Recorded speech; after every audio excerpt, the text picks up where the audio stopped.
Good afternoon, everybody, and welcome to, as Neil says, the 10th anniversary of our official founding, when we had our first AGM, having come up the stairs in Senate House and been amused by going past the Union office, which was in room 101. I don't think we've got 101 people here today quite, but that was where we started, and we wouldn't be here at all if it wasn't for the persistence and initiative of Dione. Dione, would you like to unmute yourself? Because I know you'd like to say a few words to everybody.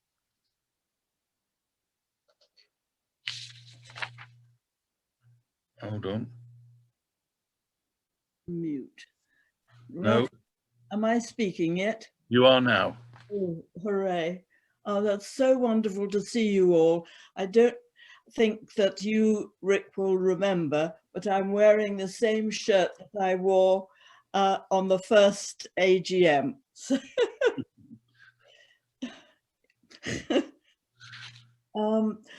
I don't know what to say today because it is so special. It's 10 years, and that is the most amazing thing as far as I'm concerned, that you've all had such marvelous trust in this funny little society, who all care for one man who has given so much to the world as well as to us. I only can say thank you to Rick for his never-ending support, and to Quentin for his ongoing support, and to Neil for being there. I can remember when you first stood up in the aisle, Neil, and offered yourself for the committee, and thank goodness we welcomed you with open arms. And everybody here, I say thank you so much. That's it. Thank you. Well, if you'd like to mute yourself now, Dione, please. Yeah. Just to do a quick summary of what we've been doing for the past year since the AGM, when Richard Keeble stood down after 7 years hard work with us all, getting society up and running. And we spent 6 months looking for a successor. We interviewed a couple of candidates, one of whom was reluctant to stand, but stood and would have done the job if we'd asked him to. After which, having consulted my colleagues, the trustees, I put my hand up, and they've supported me to become chair of the society. To summarise what we've been doing for the past year, I think the first thing to note is that one of the nice pieces of recognition the society has had in the last year is that the people behind raising the money for the statue at the BBC entrusted that statue, and therefore you'll see it in Neil's numbers later, to our care. So we are now custodians of the BBC statue, so we have a very posh West 1 address. Once we took on our responsibilities this year, everybody with the exception, obviously, of Ziggers, who's joined us relatively recently, we did what any responsible business should do, or any responsible organisation should do, which is 10 years, let's review where we are things fit for purpose, what does our membership feel about what we're doing, and what path should we plot for going forward. So in the straightforward order, firstly, we checked our finances were sound and in order, and you will see that they are very much so. Secondly, we reviewed all the policies, and they are now listed on the website in a governance document, and any one of those policies is available to you if you email info at, and Neil will send you a copy of the policy. This is part of an extensive amount of improvement work that's been done by our contractor, by Neil and by Les during the course of the last year to improve all sorts of facilities on the website, to make all the content on the website more easily searchable, and very, very importantly, introducing what are called back office functions. In other words, people can, as you all know, can join and renew their memberships online. And as I will tell you in a little while, that's had a very significant impact. I reported in the autumn journal on the outcome of your feedback to us through the members survey, which was very, very encouraging, because if we are not meeting your expectations, then that is a recipe for a pretty short-lived society. In particular, you appreciated the initiative of launching the George Talks, the journal, the extensive range of things which appear on the website and on social media. But above all else, we were very heartened by the overwhelming view that the camaraderie of the Orwell Society is what makes it special for members. So what have we done in terms of strategy development? The Society got its charitable status because we were able to convince the Commission that we had an educational purpose. In reviewing what we were doing, having right from the beginning very carefully sought to tread a different path to the foundation, we thought it was very important that we made the distinction between two organizations which are fundamentally engaged in promotion of interest in Orwell, that we separate ourselves from them by making very clear what our difference is. And the very key difference is all of you, because we're a membership organization. And in consequence, we will be submitting to the Charities Commission a change of purpose statement. It's not a huge statement, but it emphasizes the difference. The Society is a membership organization for George Orwell enthusiasts and scholars worldwide, with a charitable purpose to promote public understanding and appreciation of Orwell's life and works. So you see, it's not a huge change, but it does emphasize the fact that we are a membership organization. Now, while we had very good feedback from you, we have looked very self-critically at what we do, and we recognize that we haven't been able to be as successful with some of our charitable efforts as we had hoped. We haven't been able to attract enough people to apply for our scholarship, our awards.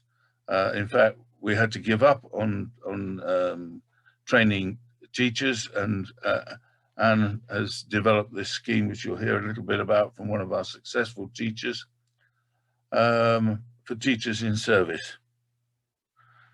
So a lot of work has gone into making new contacts to increase the interest in what are being recognized as very prestigious awards. Now, if we're going to get more people applying and succeeding in that, it's going to need funding.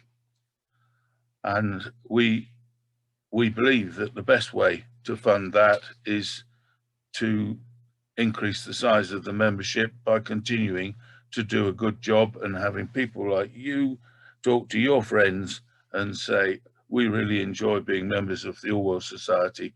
If you have an interest in Orwell, why don't you join as well? The net effect of that is that in the last year, we have, we set ourselves the target of getting to 500 members by the end of 2023. And we've made stunning progress. We've gone up by approximately 100 members since the last AGM. We're now standing at 352 as of this morning. And I'm really pleased to say that one of the things that was clear in the feedback from the member survey was the need to attract younger members. And in that regard, we created a younger member category at only £5 a year, the UK, £10 for an overseas member up to the age of 25. We already have 7 members from that initiative, and I'm delighted about that. And the other category that we're pleased to encourage is organisational, and we've had 2 organisations join in the last few months. The other key things that we're doing is looking outward. Sadly, you will have all been reading in the press about the terrible events in Myanmar, Burma. We had hoped things would calm down sufficiently for us to be able to organise a trip there, but clearly that's not going to be possible for some time. But we have quietly been supporting the development of tourism and restoration in Kaffa. One example of that is that when Richard gives a talk to society, schools or whatever, he doesn't ask for a fee, but he asks people to make a donation to the society that they can afford and see fit. He gave a talk to the Dulwich College in Burma, which was also seen by some of their other Far Eastern branches. And that money we arranged to have sent directly to the charity in Kaffa, which it was very efficient and meant no loss of spending power for that charity. The other and similarly, we've been keeping an eye on the developments less advanced in India for restoring Orwell's birthplace. Closer to home, Neil and I have been working with the authorities in Wigan. You will know that we have Peter Davison's bequest, and we have recently added to that with a bequest from David Harding, who sadly died during the last year. And watch this space, I should say, because we will have further developments at Wigan as they develop their tourism offer. And the first step of that will be something special in the room that was the library where Orwell did his research. Finally, as chair, I will briefly talk about events. It's the sort of Kennedy moment is not what can my country do for me, but what can you do for your country, as it were. As you will see when they introduce themselves in a little while, we now have an excellent and well-balanced board of trustees, who I'm delighted to be leading. The work of the society, and for each one of us, clearly will not get less as we grow in numbers, particularly for roles like Neil's and to a degree all of us, as we get more successful in developing charitable efforts. Just adding extra trustees we don't think is the best approach. We've got to get the right balance between having an effective committee driving the work of the society and planning for succession, because we're all strangely get older every year.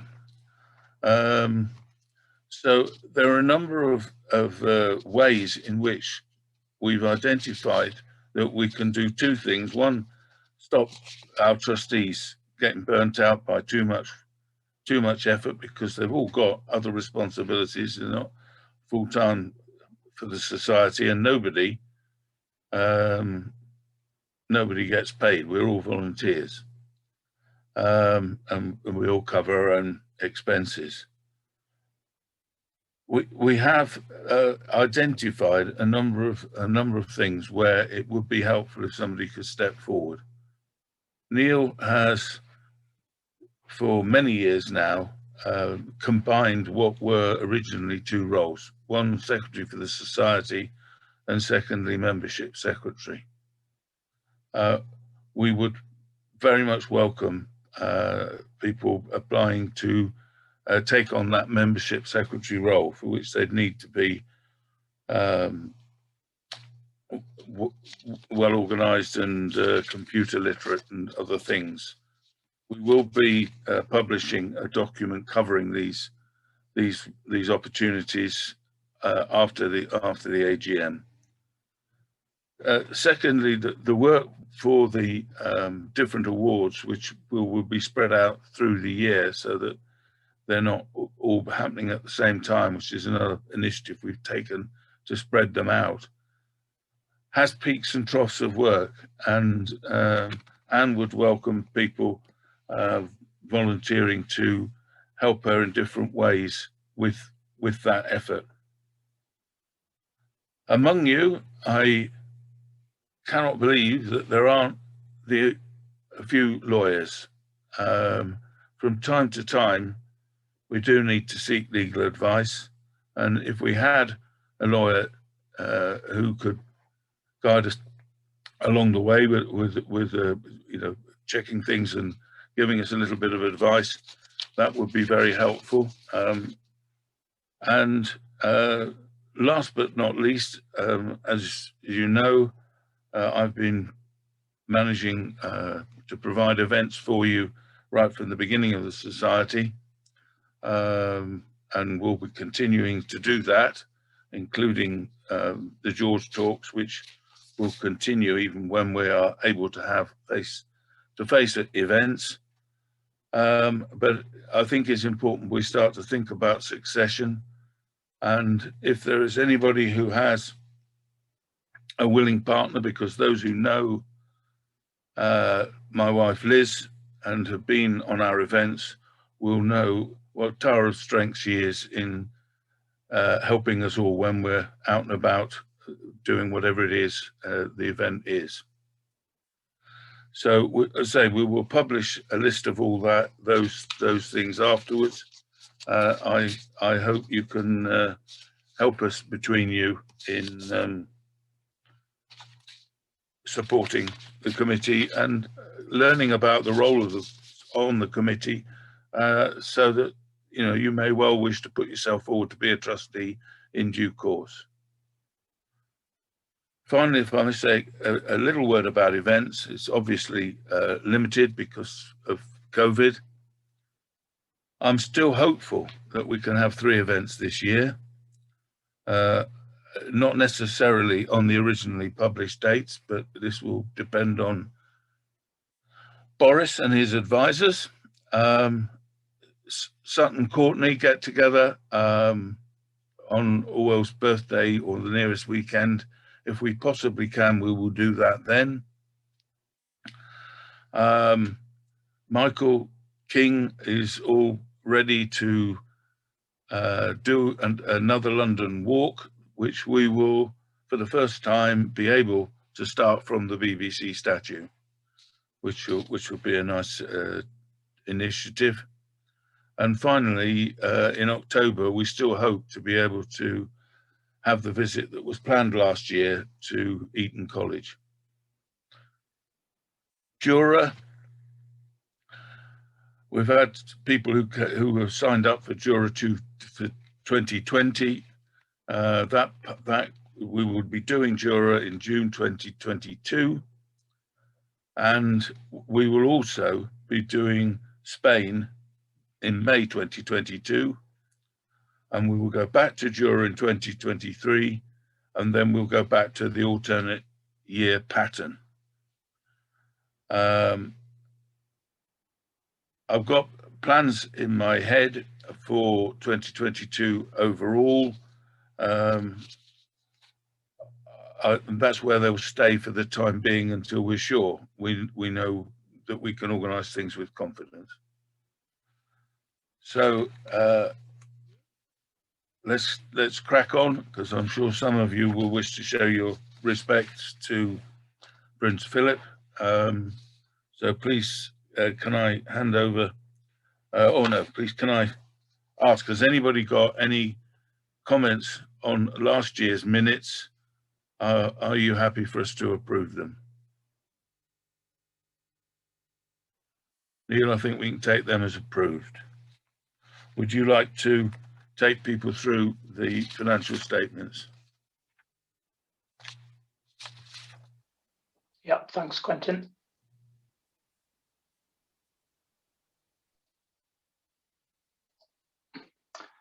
Hopefully everybody can see that financial statement. If the little box with the videos is getting in the way, then you can move it around the screen to take it out of the way. As Quentin said, the society balance sheet's been transformed in the year by the transfer of the statue to us. So that means that the society's net assets have increased from £23,000 last year to £172,000 at the end of 2020. If you've looked at the accounts that we send around, which are a lot more detailed and include a kind of fuller report and colour pictures and so forth, and much improved from the ones we've done in previous years, you'll see that we're now providing for life memberships. So the balance sheet is even more cautious than we were stating it previously. So the creditors amount in the balance sheet is largely the life memberships, where people have effectively paid in advance for services we're going to be giving them for the rest of their lives.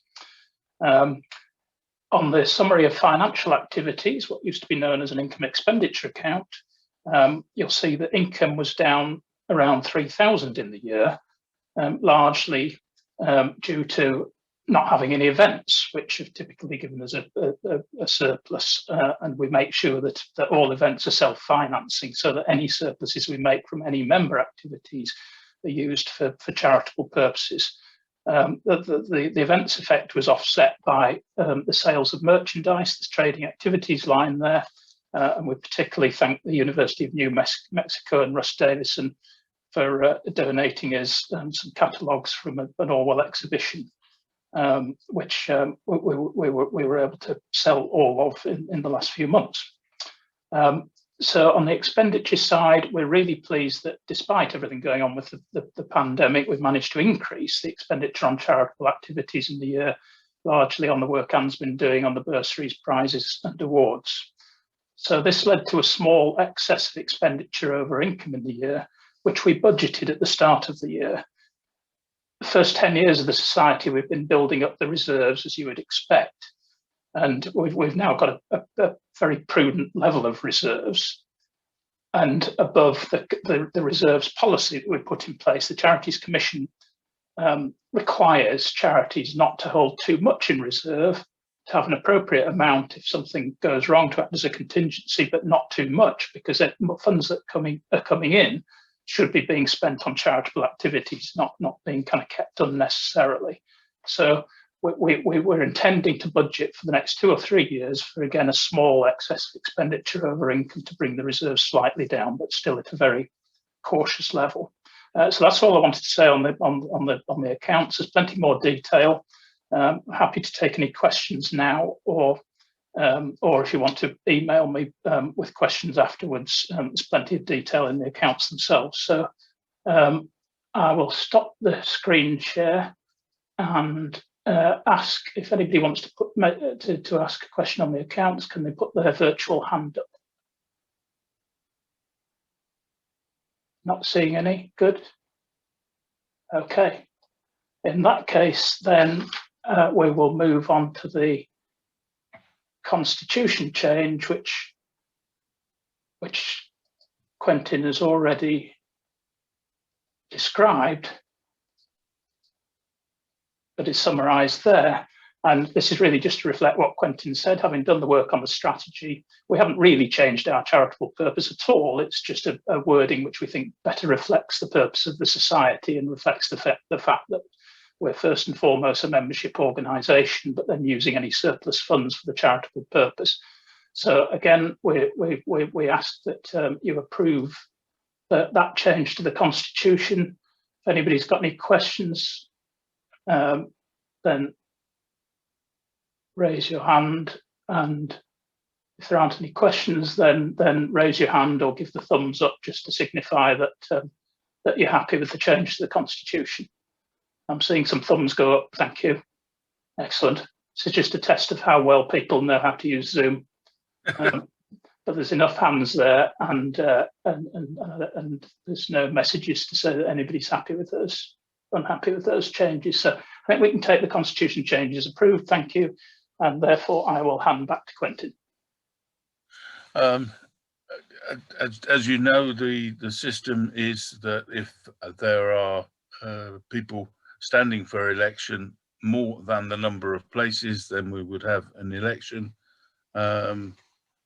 You've shown confidence in us by saying we're happy for you all to be re-elected.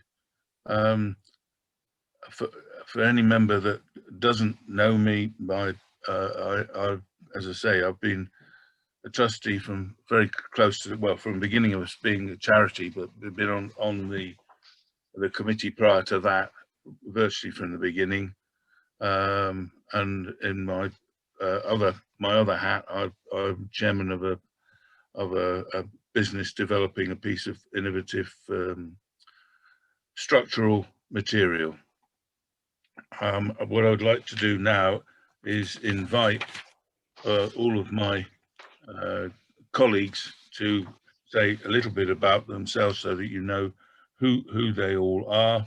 As Neil says, he was briefly been sort of rockety bouts and forwards between treasurer and secretary. He's settling back into the secretary role. Neil, would you like to say a few words? Yeah, thanks, Quentin. I think I've kind of sort of said enough for people to understand my role. And as Dione said at the start, very kindly, I've been doing the secretary role for 8 years now, with a gap, as you say, to do the treasurer role for a couple of years, and then pleased to be back doing the secretary role, and pleased to be handing over to Ziggert's Crombergs to do the treasurer role, and I'll hand over to Ziggert's to introduce himself now. Thank you very much, Neil. I'm the as a new trustee, although I've been a member for 3 or 4 years now. I thought I'd better let you know something of my my professional background. I'm a chartered accountant and certified accountant. I pioneered working from home really in the beginning of the 1990s, and still continue as a tax writer and commentator on UK and European Union tax law and practice. I also part-time European tax coordinator for an international network of accounting firms, more global. And just to prove that it's not all work and no play, apart from my interest in George Orwell, of course, I also have interests in music, drama, literature, history, politics, and I also bear the heavy burden of supporting both Arsenal and Burnley in the Premier League, and that causes a lot of grief very often, particularly on Saturdays. As to my role, I think it's probably self-evident that as treasurer, I shall be responsible for maintaining the financial books and records of the society, drawing up accounts for stakeholders, members in the Charity Commission, and management accounts for my fellow trustees, and ensuring that the funds of the Society are secure and in proper order. Now I'll hand over to Marcia.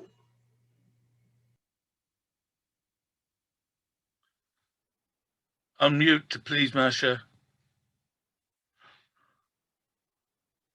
I knew I would forget to unmute. Anyway, I am the Orwell Society journal editor, and I've been doing it for 5 years now. So it's 10 journals, and 5 of these I've been editing with the help of Jason Crimp, who is a deputy editor. And I just wanted to say that all your contributions and your responses to the journal are very welcome, and we publish it twice a year. So that's all I could say at the moment. And I'm handing it over to Anne, please.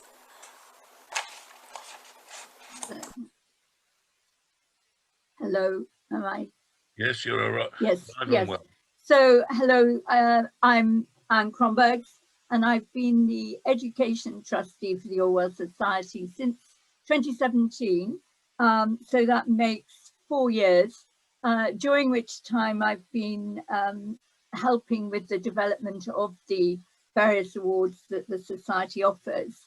Most recently, helping to develop the new teacher bursary. But in addition, since the retirement of Richard Keeble, I've also taken on responsibility for the Dystopian Fiction Prize and also the newly configured Young Journalists Award. And I'm very pleased to say that both of those awards have been well supported this year, and we're looking forward to making the winners public at the end of this month. So, and I'm now going to hand over to Ben, our press officer. Thanks, Anne. Hi, everyone. My name is Ben Cooper. I'm the publicity officer. I've been a trustee for 3 years. So my job is to get the Society in the press or keep it out of the press, depending on the story. I'm a freelance journalist myself. I've been a journalist for 15 years, spent 15 years hounding press officers, so now I'm getting a taste of my own medicine. So it's kind of 2 parts really. I handle any incoming inquiries that come into us. There's often requests for interviews from, especially for Richard. We get those from all over the world, which is fascinating. And then the other half of my job is to sort of be outgoing and communicating what we're up to the press. And that's all aspects of what we do. So I'd be happy to take any questions people have, but in the meantime, I'll hand over to Les Hurst, who runs our website, social media. Thank you, Ben. I'm Les Hurst. I'm semi-retired in my actual working life. I remain working for Scarden Books of Cromford, who also in their small way act as the distributor for the Orwell Society for the George Orwell collected poetry and the remaining copies of Jacintha Buddicombe's Eric and Us, the postscript edition. Thank you to Dione for giving us that association. I cover, under my title of Research and Digital Officer, the social media, which is Facebook and Twitter. A large part of what is done on the website, particularly the original articles. And I also tend to be the person on whom many queries are referred. Like Masha in the journal, I'd encourage more contributions in all ways, so that particularly on social media, that can be used for notifications of matters of interest, of authors who are in the news, of events which are forthcoming. Original articles which are too long sometimes for the journal are completely appropriate for the website, partly because that is in effect limitless, but also because we can divide the articles up and publish them over a period, as we are, for instance, doing at the moment with Richard Keeble's latest long article on Orwell and food, which is halfway through, and we'll continue with part 3 probably tomorrow. I tend to publish one original article every week. We also publish, of course, on the website, serious announcements of the Society's position and events. I would encourage, going back to social media, I would encourage you to, if you're on Twitter and you see interesting articles, to tag at Orwell Society on the tags to make sure that they get picked up. Equally, you know that we have a private Facebook group, which is not especially secret, but is of interest. Some of you are putting material on there. I'd encourage more to do so. I tend to encourage the use of this by putting material on there sometime, days in some cases, before I put material online. And also, we have a lot of experience and expertise here in the Society, people who can recognize the links which are being made, which are not necessarily being brought out in the actual subject itself. So that you'll have seen, for instance, today on, I think on Twitter so far, not necessarily on the public page yet, that there's a new article on Wilhelm Reich, the German psychologist, whose ideas very much tied in with the later ideas of Orwell, possibly because they had friends in common. And I would encourage everybody who has that sort of knowledge, don't hold it in, but do share it. And through the comments, we can add and extend it. Okay, thank you. I'm going to pass you on to Richard Blair. Please, Richard. Right, thank you, Les. I'm Richard Blair. For my sins, I'm the patron of the Orwell Society, as well as being a trustee. I came in at the very, very beginning, back in 2010, when the proposal by Donia Venables was put forward that there should be an Orwell Society. And I attended the inaugural meeting of that group of people. One of my other hats is, in fact, that I'm a trustee also of the Orwell Foundation, which is, I wouldn't call it a sister organization, it's quite different. It doesn't have a membership, but I'm a trustee of the foundation and also the Orwell Youth Prize. So I wear 2 hats from time to time. Unfortunately, for the past year, I haven't been able to get out and about because of, for obvious reasons. But generally speaking, I go and visit schools or I give talks to various organizations that are interested in hearing about the life of Orwell. So without further ado, I shall hand you back to Quentin. Just two questions have come in while Les was talking of relevance to Les. One was from John McKiernan asking, are we going to have an Instagram account? And the other was from Claudia, who was, I think if you unmute yourself, Claudia, it'd be better if you explain that directly yourself. If you could unmute, thank you. Okay, yes, I can do. Thank you. Neil already said I should send the details. Yes, I think that I think for the members, you can tell them now, and then yes, I can also do that. There are other networks on the internet than Facebook and Twitter and Instagram. Instagram also is belongs to Facebook, and we all know that Facebook is one of those big data grabbers. There is that so-called Fediverse, that's short for Federated Universe. Basically, it works like email. So nevertheless, where you have got your account, you can talk to every other account, no matter on which server they have their accounts. It's not only one platform, but yeah, a whole network of other platforms. So there are alternatives to Twitter, that would be Mastodon. There are alternatives to Instagram, that would be PixelFed. There is an alternative to YouTube called PeerTube. Sorry. and also to SoundCloud, which would be Funk Whale. So there are several alternatives that we have that are all community-based. So the servers are mostly run by universities, cities, or NGOs, or small groups of people, and we could consider to have a presence there. There are also cross-post possibilities from Twitter, so it's at least a bit less work. Good. And you find a lot of people that are in data protection, in politics and so on that Fediverse already. Thank you very much, Claudia. Claudia has recently published in English, thanks to a conversation she had with Richard and myself that's now on the website, this book. Anybody that's concerned about their own privacy, I would heartily recommend you buy it. It's called Easy Ways to Be More Private on the Internet.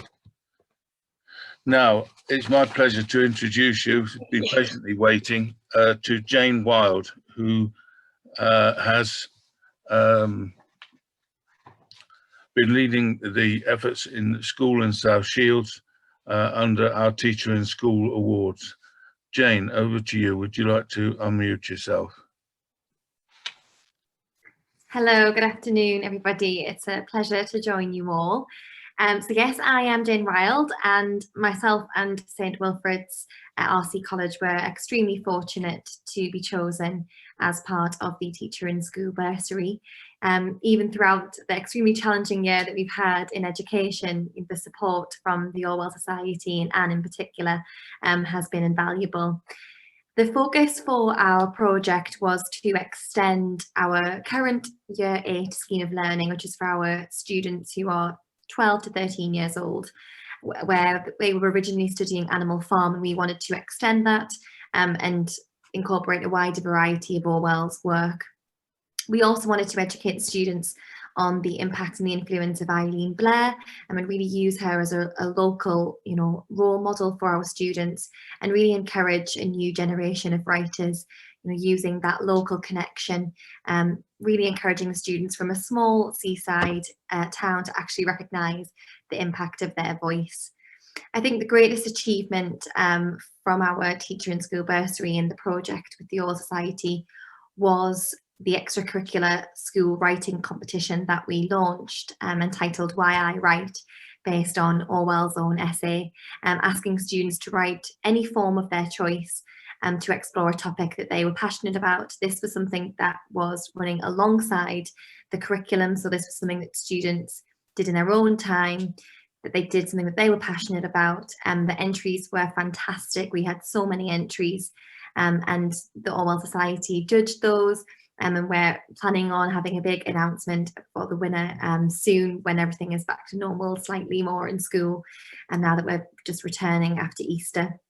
And because of the success of that, we are now, just before Easter, we brought up the Easter holidays, we've launched a new extracurricular club to have some students who are going to submit entries for the National Orwell Youth Prize, and we're going to continue the yearly scheme of learning with Year 8, but we're going to continue that competition every year. Unfortunately, due to COVID-19, we were unable to host Sylvia Top at school, which we were really hoping we could do, and it would have been great, obviously, to have as many connections to the Orwell Society, as many visits as possible. But we are really looking forward to our ongoing relationship, and we hope that in the future there'll be many more opportunities and many more ways we can engage with you going forward. But just a huge thank you from St Wilfrid's and myself. And I'll hand back to Quinton. Thank you. Well, just to say that one of the events, obviously, that we want to reschedule is the events in South Shields for Eileen, which Sylvia will come over for, and I'm sure we will arrange a suitable time. Yes, John, would you like to ask your question? You unmute yourself. That was me. No, I was just saying, well done. It was just shaking hands. Oh, right. Yeah, sorry. Ben, did you want to say something? No. No, I was just clapping, virtually clapping. I'd rather have that problem than have somebody feel rebuffed. Are there any questions on any of the content of the meeting for me or Neil or any of the other trustees? If you're able to use the raise hand function, which you should find at the bottom of your screen, that will help me if you do want to ask a question. If you don't, then that's fine, and I'll hand you to Richard for some closing remarks. Right, thank you, Quentin. I hope you can all hear me. First of all, ladies and gentlemen, thank you so much for joining us at this 10th AGM of the Orwell Society. I'm sure some of you may want to go and watch something on television this afternoon, so I'll try and be as brief as possible. It's been a frustrating year for the Society, not being able to get together for our events. We hope to look forward to a better year in 2022. Please, let's hope it's better. And if not before, as Quentin has pointed out, hopefully we will have 1 or 2 events later on this year. I must extend my thanks to all the trustees for their tireless work that they've put into the Society on this 10th anniversary of the foundation, of its foundation. And I look forward to seeing its future grow, even more members joining than the present, which we haven't have 352 so far and counting. I can't wait to get back to those special events of Jura and Spain. That's all I have to really say, except unfortunately it is the custom for the last man standing, as it were, to tell a joke or a silly story. So here's my 2 pennyworth.